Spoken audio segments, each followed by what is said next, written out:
when Ethan chose to save his first love instead of me, while we were both trapped under the rubble. I died in that earthquake. Reborn at 17.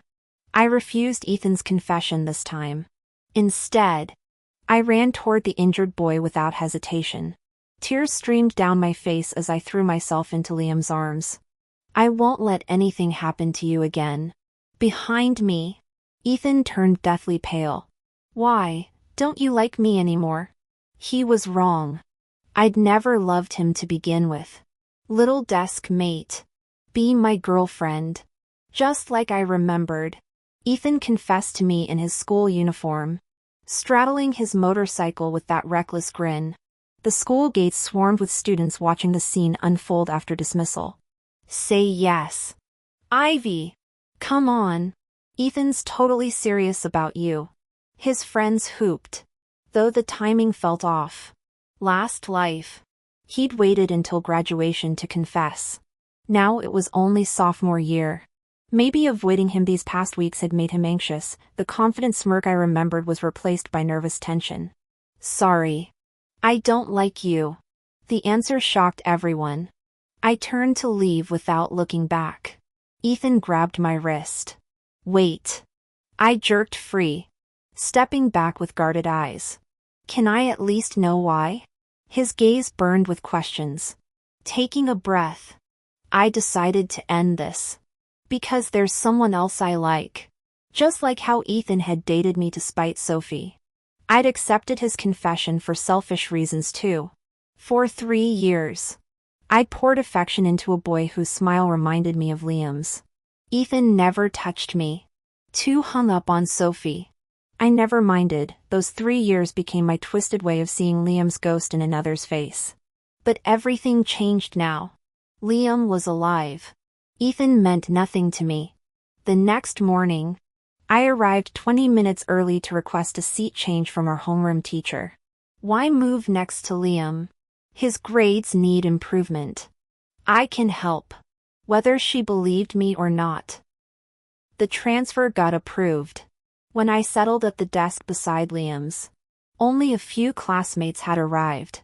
My pulse quickened as footsteps finally approached minutes later, familiar, yet heartbreakingly real. He narrowed his eyes at me, his tone unreadable. Who told you to sit here? The homeroom teacher. I shifted blame quickly. She assigned me to tutor you. The boy scoffed coldly but said nothing, pulling out his chair to sit. I pushed the still warm bread and milk toward his desk. Liam. I accidentally bought extra breakfast. Help me finish it? Liam stared at me for 2 long beats. Can't eat it? Throw it away. I shook my head. That's wasteful. What's that got to do with me? His voice turned glacial. I knew he'd seen through my act. This breakfast was meant for him all along. Liam lived with only his grandmother from the Parker family. Their income stretched thin.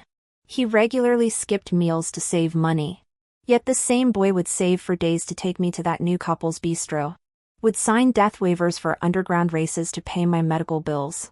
The boy who ultimately died alone on that desolate mountain. The memories made my nose sting unexpectedly. What would make you eat it? I asked softly. Liam frowned. Why the tears? Finally relenting, he took the food. I exhaled in relief, a small smile forming. You need to stay healthy. Liam. Why the seat change? A mellifluous voice interrupted. Ethan stood before me, that practiced half-smile playing on his lips. Felt like moving. I couldn't bother fabricating excuses. Murmurs rippled through the classroom. Ethan was our school's golden boy, top grades, model looks, wealthy family, and that rebel charm that made girls swoon. My voluntary departure from his orbit had some shooting me disgusted looks. Ivy. Ethan's smile tightened. If you had complaints, you should have told me. We could have moved closer to the board together. I just don't want to be your desk partner anymore. His smile froze. Let's discuss this outside. His hand closed around my wrist. Friend. Liam's voice cut through the tension. Use words, not hands. Ethan's amusement vanished. The only person who dared challenge him was Liam. This doesn't concern you. Liam smirked. I suggest you let her go. Now. Before Ethan could retort.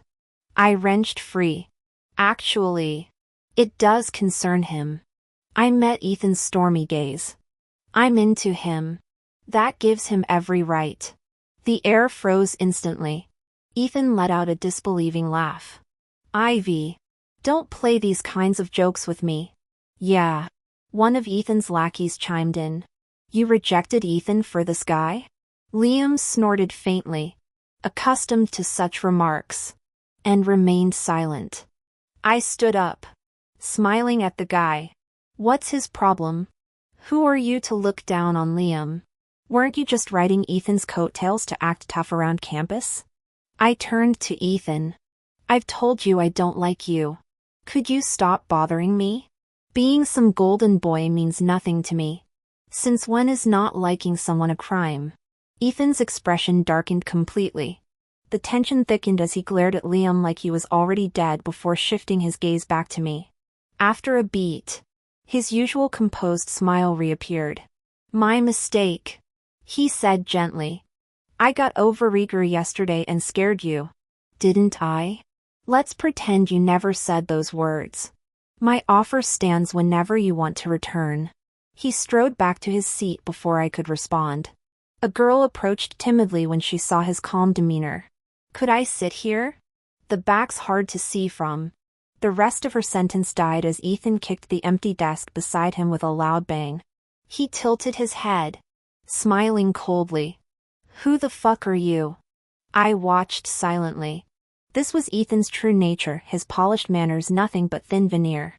Cross him, and the civilized facade shattered instantly. When I turned back, I found Liam studying me. Using me to dodge Ethan? I blinked. Why would you think that? Then it clicked. My bad for not making my feelings clearer. Let me fix that. I met his gaze solemnly. I genuinely like you. Do you like me? He looked away. No. Liar. In our previous life, he'd confessed liking me since our school days. I understood his distrust. He probably thought this was another casual game. Then how can I make you like me? You can't. He yanked his hood up, the fabric shadowing his eyes. Not happening. Undeterred, I smiled.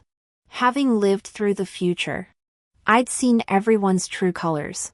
This boy beside me had always buried his warmth deep beneath layers of ice, making it nearly impossible to reach. I became Liam's shadow between classes. When he slipped out during break, I followed. Going to smoke? That's bad for you. How about candy instead? I produced a lollipop from my pocket. He always wore a cold expression. You're so free? I nodded. He perpetually seemed agitated, yet silently substituted every piece of candy I gave him for his cigarettes. During the morning break, Liam pushed back his chair to leave again. As usual, I followed.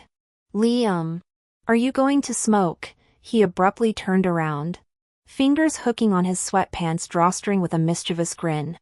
I'm going to take a leak. Want to join? I immediately spun on my heel. Liam was becoming worse. No, he'd always been bad. In our previous life, when he caught a cold, he'd refuse my kisses. I'd persist, and he'd deliberately blow cigarette smoke into my mouth. Only when I choked back tears would he leisurely wipe my eyes. Told you not to provoke me. My attitude toward Liam had always been one of absolute certainty. I believed it was merely a matter of time, until the day I noticed his strange behavior. During class, he began spacing out frequently. His phone would elicit faint smiles before he started typing furiously. After class, he left his phone on the desk while stepping out. The device suddenly buzzed, screen illuminating. My gaze instinctively fell on the lock screen notification, a message preview from a contact with a girl's profile picture. Glad you like it. My heart chilled. I clearly remembered, in our past life, no other girls existed around Liam except me. Though not wealthy, his striking looks attracted many admirers he always ignored. For the next 2 classes, I silently contemplated, was this the butterfly effect? Had my proactive approach this lifetime made Liam stop liking me? Facing this possibility felt unbearable. My nose stung. What's wrong? Liam noticed my distress, setting down his phone. Who upset you? Burrowing my face into folded arms on the desk. I'm muffled. You. Liam frowned, appearing to search his memory. After a long pause, I finally spoke up. I quit smoking. Oh. So you didn't quit for me. His words stung. Probably because that girl dislikes it too. My shoulders slumped. After days of turmoil, I resolved to confront Liam. Even if he truly fell for someone else, there was nothing I could do. I just wanted him to live well this time. That would be enough. When PE class ended, I saw him walking alone toward the school gate and hurried after him. The boy moved too fast. Just as I tried calling out, he halted abruptly. Liam stopped before a smiling girl holding a gift box. My fists clenched involuntarily as I stared. Without hesitation, he accepted it. The boy arched an eyebrow, lips curling into that smirk I rarely saw directed at me. I blinked hard, eyes stinging as tears pooled, not wanting him to witness my pathetic state. I whirled around, only to get yanked into a shadowed alcove. Ethan pinned me against the wall, thumb swiping at my damp cheekbone. Ivy. His deceptively calm voice dripped venom. Who's worth these tears? Don't say it's Liam. That trash? A parentless stray scavenging through life, he's no better than gutter rats. The slap rang out before I processed moving. You don't get to judge him, Ethan. His head snapped sideways, jaw working as he chuckled darkly. What did I ever do to earn your hatred? Ivy? The question came soft, his bruising hold contradicting it. Haven't I given you everything? Let go. You psycho. I writhed until teeth met his wrist. He recoiled just enough for me to bolt. Madman. This timeline's Ethan wasn't just a playboy, he'd gone completely unhinged. By afternoon dismissal, I'd numbly accepted reality. Liam didn't want me. Shouldering my backpack, I trudged past classrooms without noticing the burning gaze tracking my exit. Ivy. The voice stopped me at the school gates. I turned around.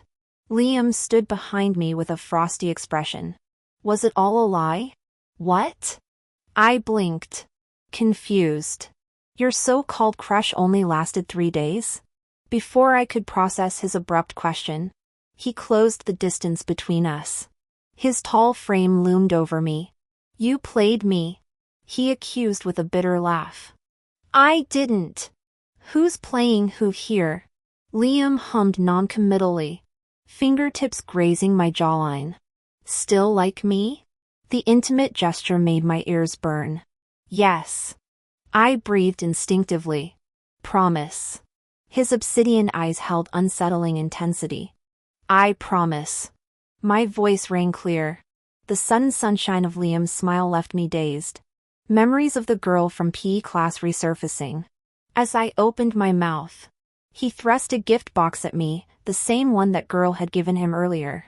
Open it later. He averted his gaze, shoulders stiffening. Not homemade. Tried. Failed. Had the shop make it. Understanding dawned. My stormy mood instantly cleared. What's this for? You tell me. Can't read minds. Liam. He huffed a laugh, leaning until his breath warmed my lips.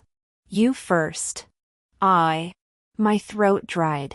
I like you. The confession disappeared into his kiss. Clumsy at first, just lips moving tentatively against mine.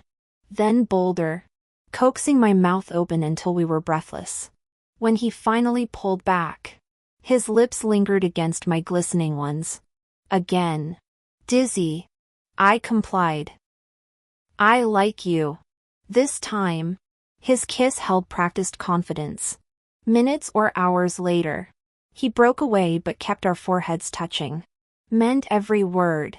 He vowed. Gaze molten. I was still quietly waiting for him to continue speaking. A harsh screech of brakes pierced the air. A bright yellow sports car came barreling straight toward us. No.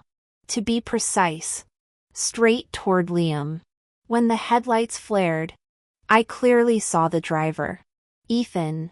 His eyes burned with obsessive madness, radiating murderous intent toward Liam. At the last possible moment before impact, Liam wrapped his arms around me and pulled us backward, narrowly avoiding collision. Are you okay? I urgently interrupted, clutching Liam's sleeve while frantically checking him over. Are you hurt? Did you get hit anywhere? Liam studied my disproportionate reaction for 2 heartbeats before gathering me into his embrace, his palm cradling the back of my head. I'm fine. Don't be afraid. His voice held finality. Ethan exited the vehicle, casually leaning against his door as if he hadn't just attempted vehicular manslaughter. The corner of his mouth lifted in a languid smirk. Friend. He drawled. Stay away from Ivy. Liam stepped forward, positioning himself between us while maintaining eye contact. Otherwise, he countered coolly, I have countless ways to make your future existence worse than a stray dog's. Consider this a warning. Ethan's smirk widened as Liam closed the distance between them.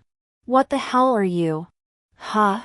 Liam's taunt dripped with more arrogance than Ethan could muster. Don't waste your intimidation tactics on me, Ethan.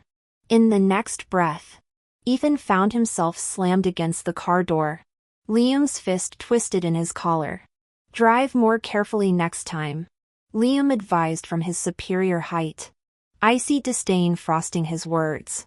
You frightened my girlfriend. As Ethan struggled to right himself against the doorframe, approaching police sirens cut through the tension. I stepped forward. Driving without a license and nearly killing someone? My voice shook with contained fury. Save your warnings for after they release you from custody. If not for the arriving squad car, I might have slapped that smug expression off Ethan's face. Perhaps still intoxicated by the euphoria of newly dating Liam, I completely missed the deranged malice darkening Ethan's eyes as he watched us walk away, the telltale crack in his carefully constructed facade. The next morning brought unexpected peace when Ethan didn't appear at school. Settling into my desk, I deliberately raised my arm to let sunlight catch the bracelet's charms. After returning home last night, I'd opened Liam's gift box to find this delicate chain, each silver link whispering promises I wasn't ready to examine too closely. The pendant was custom-made, with a silver wheat stalk embedded in the center. Wheat stalk. I unconsciously smiled while staring at the chain in my palm. The wheat design looked astonishingly lifelike. No wonder Liam had said he couldn't get it right despite multiple attempts. Liam raised an eyebrow when he noticed my expression, propping his chin on his hand. Like it? I nodded vigorously. Of course. I love anything from my boyfriend. I knew this was the best gift he could afford right now. Mentioning the cost would only spoil the moment. His lazy chuckle vibrated through me as he pinched my earlobe. The classroom buzzed with pre-study chaos. Yet our corner brimmed with intimate tension. A girl approached in my peripheral vision, someone who'd asked me for homework help before. I pushed Liam's hand away. Wait. Turning to her with practiced politeness, I asked, Did you need Ivy? Could you move aside? The girl's flushed face glowed as she stared at Liam. Liam.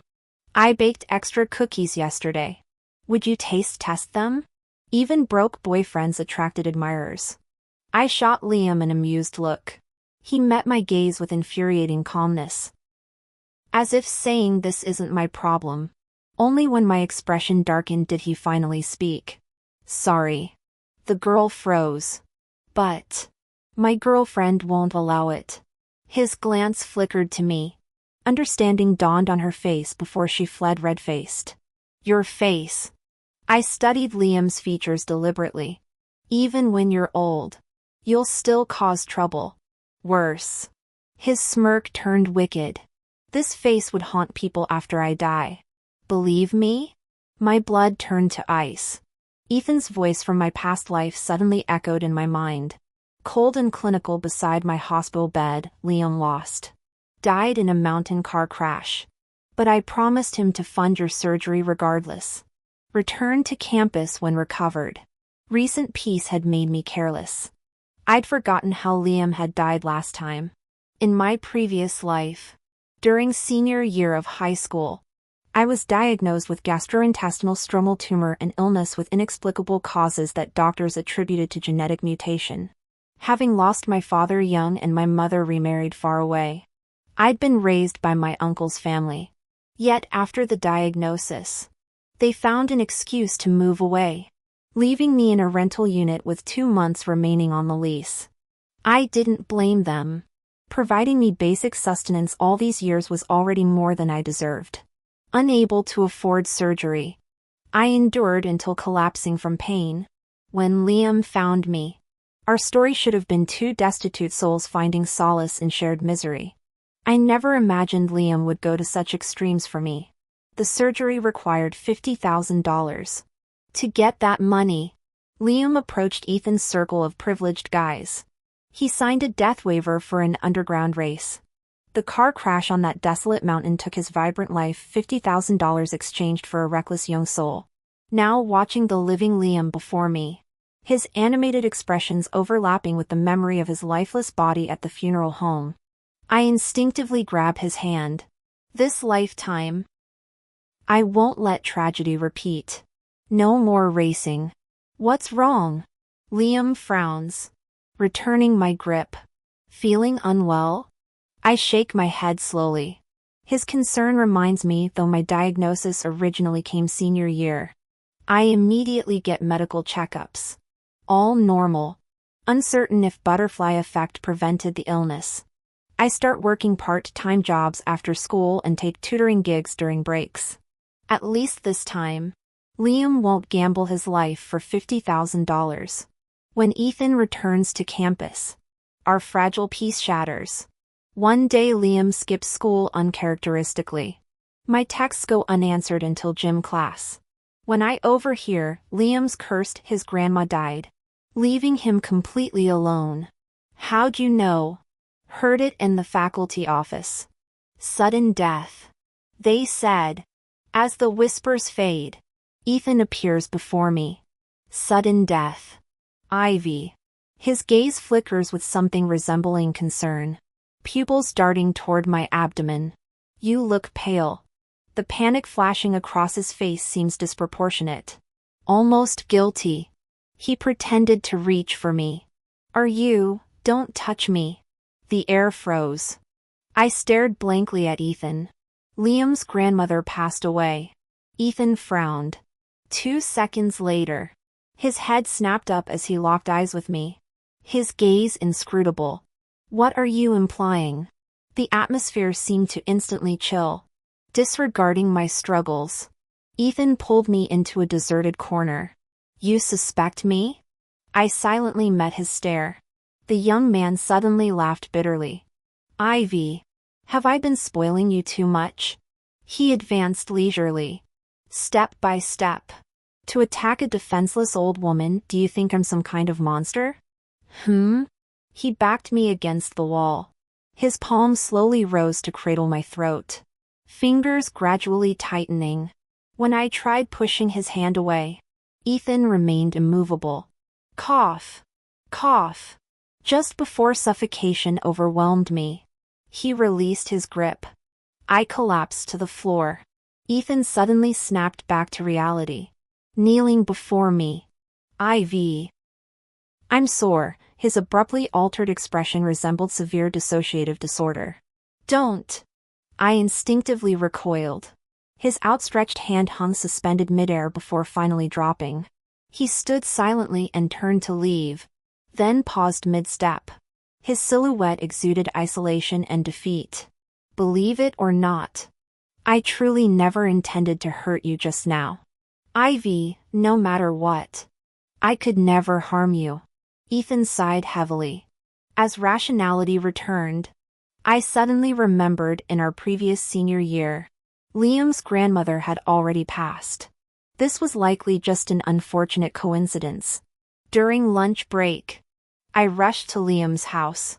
His grandmother had been taken to the crematorium. Only Liam remained, sitting on the front steps. Sunlight cast his shadow against the wall as dust motes settled on his shoulders, his entire silhouette radiating solitude. Liam. He turned, revealing faintly red-rimmed eyes. My heart instantly ached. He lowered his gaze, concealing all emotions.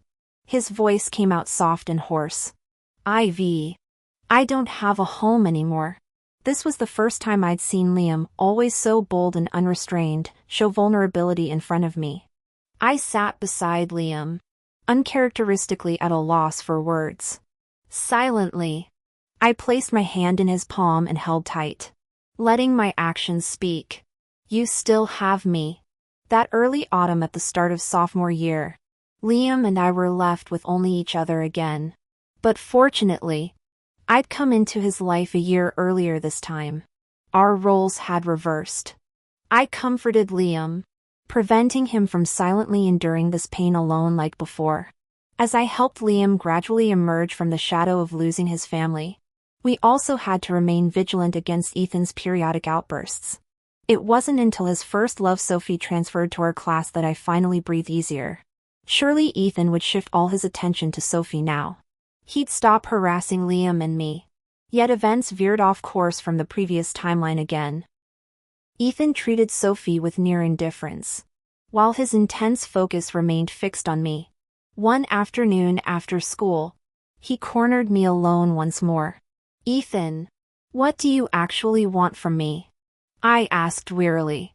His reaction was muted yet unnervingly calm, like the eerie stillness before a storm. Ivy. No matter what I do now, I can't change your determination to stay with him. But mark my words, I have a hunch you two won't last. Liam will eventually stop being an obstacle between us. You'll end up mine. A terrible suspicion took root in my mind, though I refused to entertain it. Months later, shortly after junior year began, my fears were confirmed. I wasn't the only one who'd been reborn. Ethan remembered everything too. By second semester sophomore year, Liam had completely abandoned his studies, frequently skipping classes. He admitted academic success wasn't in his DNA. As for where he went during those absences, he remained tight-lipped. During lunch one day, I finally asked, why not just drop out then? Wouldn't that be easier than constantly running between school and wherever? Liam snorted, transferring plump dumplings from his bowl to mine with deliberate slowness. If I'm not around campus, that Carter bastard might start harassing you again. I couldn't argue with his logic. In the following weeks, I noticed fresh bruises constantly appearing on Liam's body before old ones could heal. Knowing he'd never explain if asked, I tailed him during his next errand. Liam, new shipment came in today. All knockoff parts, look sketchy as hell, called a voice from the warehouse shadows. Liam changed into his racing suit and stepped out carrying his helmet. How would I know without trying? The rich kids paid generously, but I couldn't risk my life testing modified cars. Liam, maybe you should take this job instead? Without a word, Liam was about to put on his helmet and get into the car. Liam, I finally spoke. The guy froze. After 2 seconds, he set down his helmet and walked toward me. Watching Liam approach, belated realization struck me. Despite my efforts to change things, progress seemed minimal. Liam had still unexpectedly gotten involved with racing during sophomore year. I couldn't describe the feeling when I saw Liam emerge in racing gear, a suffocating stillness heavier than resignation's bitterness. Like a long pending verdict finally delivered. Even with unsatisfactory outcomes, I kept accepting fate. Being older. 18-year-old Liam already had his driver's license. He repeatedly promised he'd stop test driving new race cars once he saved enough startup capital. Sometimes after finishing homework early, I'd wait at the club to walk home with him. Yet occasionally, seeing him in racing gear still made my heart skip. That Saturday en route to the club, I sighed. How much more do you need to save?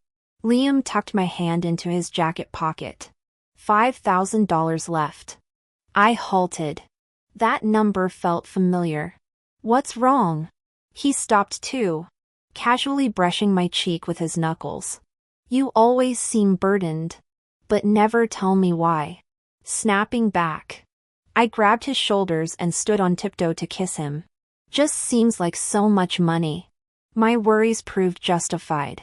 The club buzzed unusually. Liam! There's a race today, no rush testing. My gaze fell on the crowd's center. Ethan. Panicking. I tried pulling Liam away. Stop. The drawl froze me.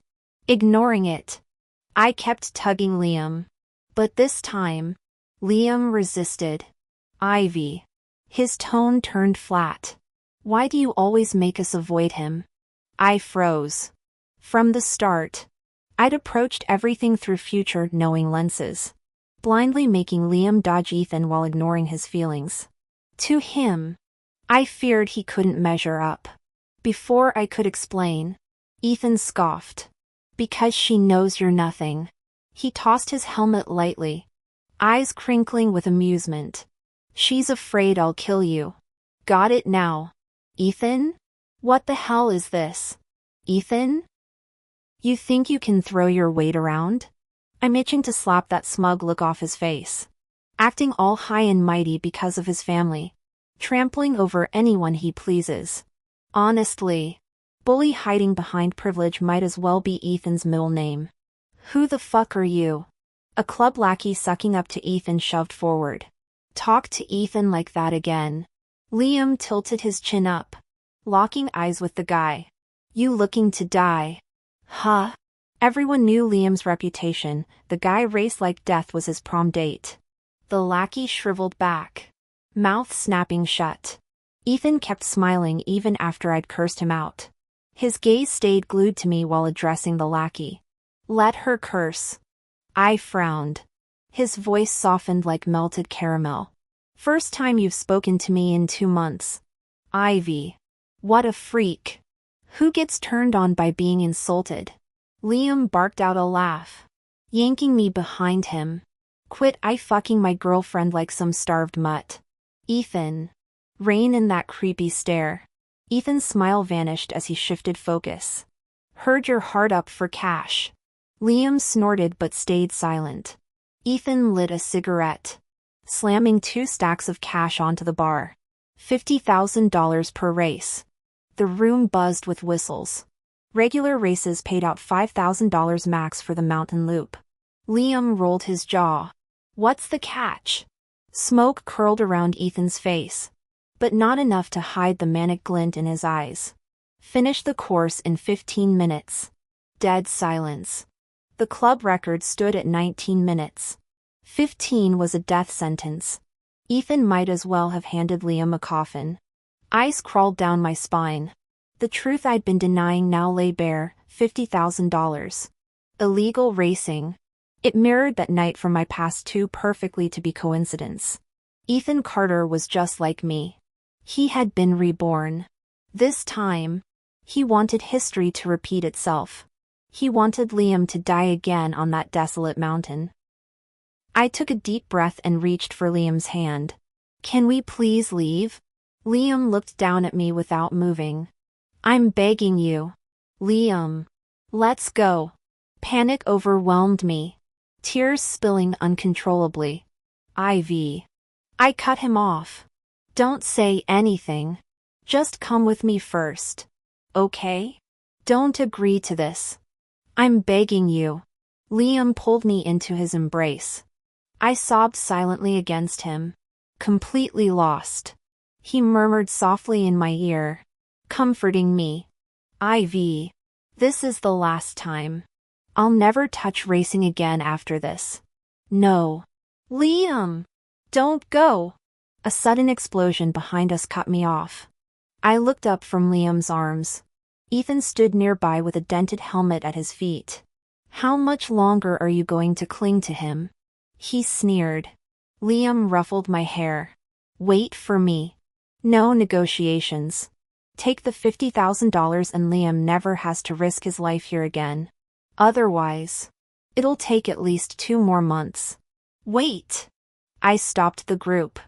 I demand to inspect all critical parts of the car right now. This is my final concession. Ethan laughed coldly. Suit yourself. Liam went to change into his racing gear. As I waited by the door, Ethan approached. Demanding inspections? Think I'd sabotage him? I stared him down, trying to see through him. Ethan, if anything happens to Liam, I'll destroy you. My own calmness surprised me. Liam was gambling everything. So was I. I knew it wasn't just about the money. Part of him couldn't stand losing face against Ethan. Ethan's smile turned rigid. Ivy, you're something else. The moment Liam emerged fully geared, Ethan left. I couldn't dwell on it. Just kept repeating, you know we don't absolutely need that $50,000. Don't gamble with your life. Okay? Liam. Look at me. I've been waiting here all along. You can't leave me alone. Right? He cradled my face, thumb wiping my tears. You're the most important person in my world. You can't die. Liam nodded, bending down to lightly kiss my forehead. I know. I thought. In the end, things were different now. This $50,000 wasn't life-saving money anymore. Liam would never risk his life for this. The only thing I hadn't anticipated was Ethan suddenly deciding to participate. Both cars took off simultaneously, leaving only roaring engines behind. 15 minutes should have been just a few songs' duration. Yet it felt unbearably long for the first time. The live radio broadcast reported Ethan's car bumper practically glued to Liam's rear, yet never managing to overtake. The race was thrilling enough that everyone's eyes stayed glued to the monitors. At the 14-minute mark, I finally spotted Liam's car. Ethan still trailed behind, making several overtaking attempts that Liam skillfully blocked. With the finish line approaching, Ethan grew restless. The engine roared louder as he suddenly accelerated through the final curve. Holy shit! Is Ethan trying to kill himself? Overtaking on a curve was equal parts opportunity and recklessness. The last stretch of road disappeared from the monitors. The crowd at the finish line waited breathlessly. Who do you think will win? Ethan. Maybe? That curve overtake was insane. Yeah. Probably Ethan. The radio announcer's professional tone suddenly erupted with excitement. Holy shit! The exclamation echoed across the venue. A car emerged into view. 3 seconds later, the final sprint. It was Liam. 14 minutes and 57 seconds. He stepped out, tossing his helmet onto the passenger seat. His dark hair glistened with sweat, eyes blazing with triumph. Why the dazed look? Liam arched an eyebrow at me, that familiar cocky smirk playing on his lips. Your boyfriend just won. I threw myself into his arms, the tension finally draining from my body. Yeah, you won. Since my rebirth, the thing I'd feared most was finally over. Still worried he might have scratches, I immediately dragged him toward the locker room. Ivy! Ethan's voice cracked behind us, raw and desperate in a way I'd never heard before. Can't you even look at me now? Damn it! I hadn't missed the commotion earlier. Ethan's failed overtake had scraped the mountain wall. He probably got some minor injuries. But what did that have to do with me? I wanted to ignore the lunatic, but Liam had reached his limit. Whirling around, he stormed back and grabbed Ethan by the collar, landing a clean punch. Ethan barely stayed upright by clutching his car. Last warning, Liam growled. Stay the hell away from my girlfriend. The memory of Ethan giving Liam a hard time resurfaced, compelling me to approach. I stared at the disheveled boy. I hate you, Ethan. My voice hardened. Stop bothering me. You're acting like a leech. It's disgusting. Ethan studied me for prolonged moments, uncharacteristically silent. Fine. His lashes lowered, shadowing his expression. Got it. The rasp in his voice caught me off guard. He slowly pushed himself upright, injured leg dragging across the pavement as he limped away. I watched his retreating figure, an inexplicable certainty settling in my chest this time. Ethan had truly let go. Liam withdrew from school after securing enough capital, his absence beginning our senior year. He worked relentlessly, the exhaustion evident whenever he came to campus with bloodshot eyes and slumped shoulders. Months passed without Ethan's presence. The next update came through hospital gossip. He'd been bedridden with some mysterious illness no specialist could diagnose, his condition deteriorating daily. When his call came through, I answered after a brief hesitation. You never actually lost your memories, did you? Since discovering Ethan's rebirth, I'd anticipated this confrontation. Correct. I braced for demands to visit, but he only made idle conversation until abruptly asking, Ivy, did you ever care for me? Even slightly? His clinical tone already knew the answer. No. That night at the club, when your friend mentioned Liam's profile resembled mine, his chuckles sounded brittle. Using me as his stand-in for 3 years. Clever. I laughed at his accusatory tone. Weren't you doing the same? Didn't you pursue me because I look like Sophie? 2 beats of silence passed before Ethan responded, voice fraying further. True. Without that resemblance, I'd never have glanced your way. Are you terminally ill and still wasting breath insulting me? Anything else? The hollow silence stretched until I terminated the call. Liam's sharp business acumen flourished. By my graduation, his initial investments had multiplied exponentially. The boy who could only afford silver chains now clasped a diamond bracelet around my wrist, sunlight fracturing through its prisms as he whispered, "For my forever." 4 years later, when I graduated from college, I became the youngest entrepreneur on the city's rich list. My net worth had multiplied several times. Wow. I scrolled through the rankings on my tablet. Liam, you're the hottest one here. The man glanced up lazily and snorted. Most of them are in their 40s or 50s. You're comparing me to them? Unconvinced. I kept scrolling. My eyes lit up. See? There's another guy just 2 years older than you. He's pretty handsome too. Looks like a sophisticated bad boy. Liam yanked the tablet from my hands, cutting off my admiration. Enough. He scooped me up bridal style, his face expressionless. Bedtime. I should have known. Sleep never meant actual sleeping with Liam. Pressed against the floor-to-ceiling windows that night, I braced my hands against the glass. He started behind me, then flipped me around to straddle him. When fireworks exploded across the sky, his face momentarily overlapped with the boy I'd known years ago, that lingering trace of youthful defiance in his features. Ivy, he murmured against my neck. We should build a home together. Exhausted but clear-headed. I nuzzled his ear as I clung to his shoulders. Then let's get married. The quiet night outside finally anchored my drifting heart. This was the happy ending I'd waited 2 lifetimes to achieve. Epilogue. Anything else? I'm hanging up now. Ethan opened his mouth to speak, but suffocating pressure crushed his chest. Ivy? Came the impatient voice through the phone. He lay gasping on the hospital bed, unable to form words until the line went dead. He knew death was coming. Regret burned sharper than the pain. He'd never get to properly say goodbye to Ivy. There's no such thing as a free lunch. Not even in rebirth. No one gets an extra life without payment. One soul exchanged for another. Ivy's second chance had been bought with Ethan's lifespan. After losing Ivy in the earthquake, Ethan had drowned in whiskey and guilt. The fortune teller's stall he stumbled past one drunken night changed everything. "What you regret can be remedied," the old woman said without looking up. "One life for another. If Ivy lives, Ethan must die." The man agreed without hesitation, which made the fortune teller study him more closely.